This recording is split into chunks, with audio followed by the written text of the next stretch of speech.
Singapore has one of the lowest smoking rates in the world at below 15%, but now they plan to lower the rate of smokers to 10% by 2020. In early March, authorities announced that the smoking ban will soon be extended to more public areas. These include void decks, sheltered walkways and overhead bridges. Smoking will also be prohibited within 5 meters of a bus stop. But not everyone is pleased. Certainly not my next guest, Muhammad Amin bin Ruslan, an NTU student who wants to smoke anywhere and believes it's his right. So, Amin, hello. Hello, Jenny. So, can you tell me why are you unhappy about the proposed the changes to the smoking laws? I guess my main grievance lies with the fact that, as it stands, we pay substantial prices for cigarettes. Although that doesn't excuse us from smoking wherever we please, I would expect the government to have some sort of middle ground between where we want to smoke and where we are allowed to smoke. Yeah, because we do pay. I mean, like right now, the pack of cigarettes costs in excess of $10, which is much higher than the cost of actually it takes to make one pack. So in the taxes, the duties that we pay, it might cover up the negative externalities that we invoke along the way. Really? So it's all about the price and how much you pay? Yeah, because right now, if you look at a cigarette pack, right, in Singapore, for your average pack is about $11, but if you just travel across the causeway to Johor Bahru, it's about 10 ringgit. So it's less than half of the prices in Singapore. So what's that about, I expect at least some sort of, I wouldn't say understanding, some of leeway because of the sheer amount of prices we pay for cigarettes. Okay, so you're saying that because of the high price you pay, you expect to be able to smoke in more places? I wouldn't say smoke in more places per se. I just wish that the laws, imposed by the government will not be as restrictive as they are. Because from what I hear, you can't smoke at void decks, at sheltered walkways. So exactly, where can we smoke anymore? Yeah. But don't you think that, people who don't smoke use these areas as well, and they might say to you, we want a smoke-free environment in those places. So what would you say to such people? I know obviously it's quite hard to get a completely smoke-free environment, but as a smoker myself, I will conscientiously try to avoid inflicting my secondhand smoke on passers-by. Because I understand they may not be, obviously they won't be too keen. So obviously I'll try to avoid them as far as I can. Okay. But what about other smokers? Do you think they are just as conscientious as you are? I would think on the large part, and I may be wrong here, but I think on the large part that they are, because you hear it from how everybody treats smokers as like lepers, that people try to avoid them. So you have it in you to just step a bit further to avoid inflicting other people with your secondhand smoke, as I said earlier. I see.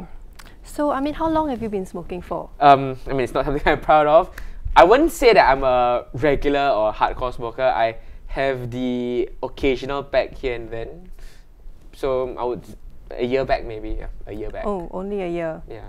Okay. Yeah.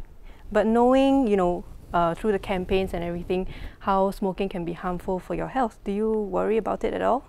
I'm sure every smoker will tell you that, all the campaigns run by our government has very little effect. Because I'm sure every smoker knows that smoking is not good for you. Everybody knows that. But you realize, that almost everything that you come across in this world is bad for you. Recently we are told that French fries, deep fried food is unhealthy for you, it causes cancer. Recently, asbestos, a material that was a staple in building, they tell you that now it's carcinogenic. So who knows what's next? This sofa that I'm sitting on may increase my likelihood of getting cancer. Who knows? Indeed. But smoking has the added edge of being harmful to other people just besides yourself, doesn't it?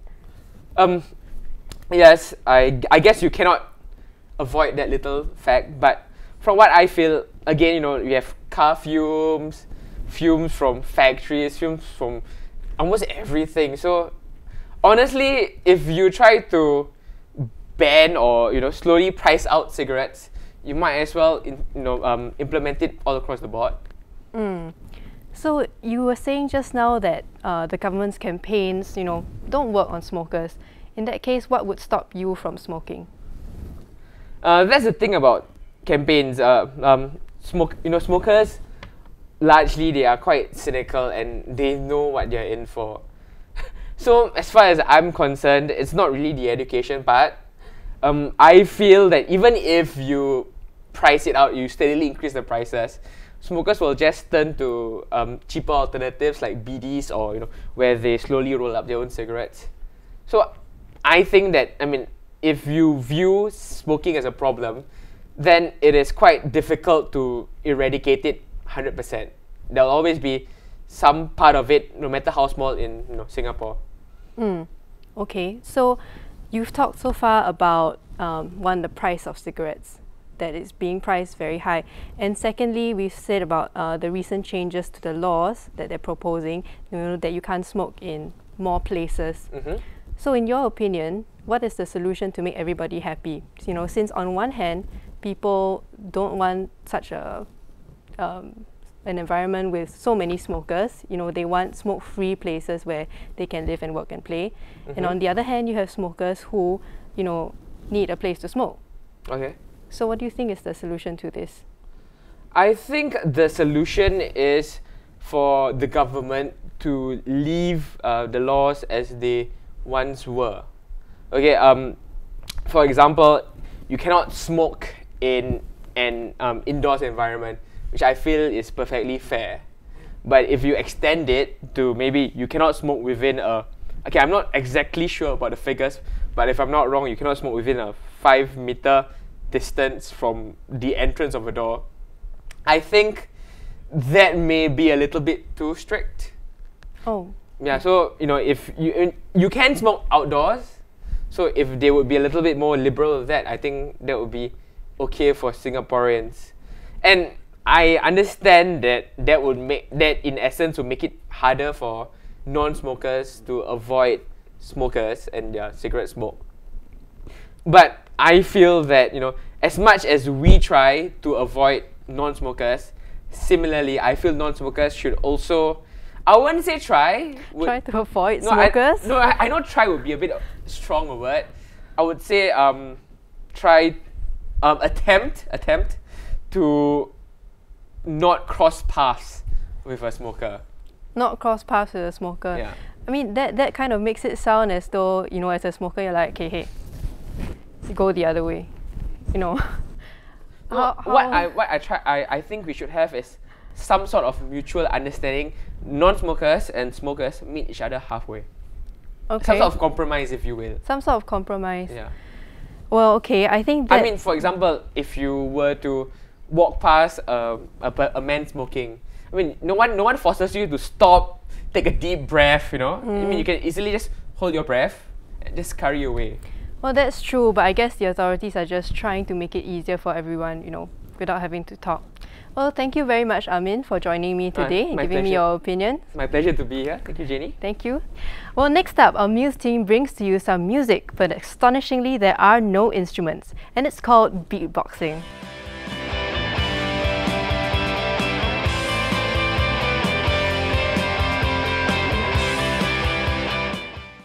Beatboxing is a form of vocal percussion which originated from hip-hop culture. Artists can perform beatboxing by simply using one's mouth, lips, tongue and voice to produce drum beats and rhythm. The musical sounds that can be produced is remarkably varied and entertaining. My name is Jackie. I am 24 this year and I have been beatboxing for about 7 to 8 years. The culture of beatboxing is very individualistic. You have to do it yourself, practice it alone and listen to yourself how it sounds like. If you are not good at beatboxing, it will probably sound like fart. It took me about 3 to 4 years before I can really tell people that I have my own style of doing beatboxing. My name is Brian. I'm 25 years old this year. I started beatboxing about 6-7 years ago. We were looking at the scene, the beatboxing scene in Singapore, and it was so not happening, So we wanted to spice it up. We started out with a small scale competition and we see a future in it because from there we can really help a lot of beatboxers to grow. Jackie and Brian teach us some basic techniques. There is the drum kit that you can do, the kick drum. then the hi-hat, then different sort of snares, scratch the sort of thing. Yeah, you can do a lot of things with your mouth. If you are trying to learn the basic routine of beatboxing, this should be it, okay?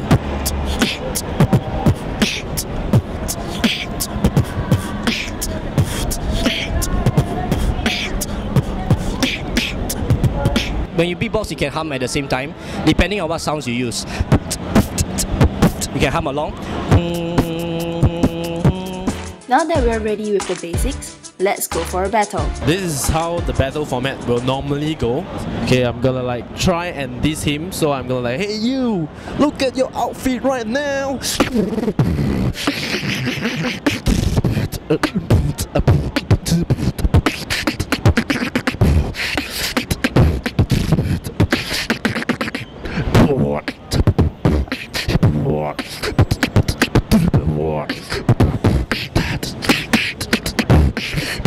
Because it's always an answer and reply, so I could like say something back to counter, and based on what I say, you know, it might earn points lah with the judges. Man, you call that beatboxing? Your beats aren't that good. Let me show you what beatboxing is like.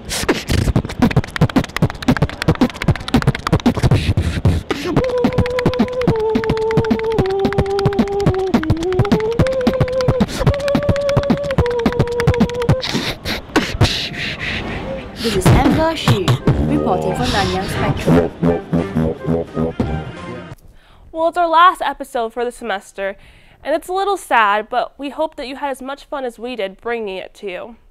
If you've got any comments or you simply want to know more about what you've seen on the show, or tell us how to win a lot of money, we want to hear from you.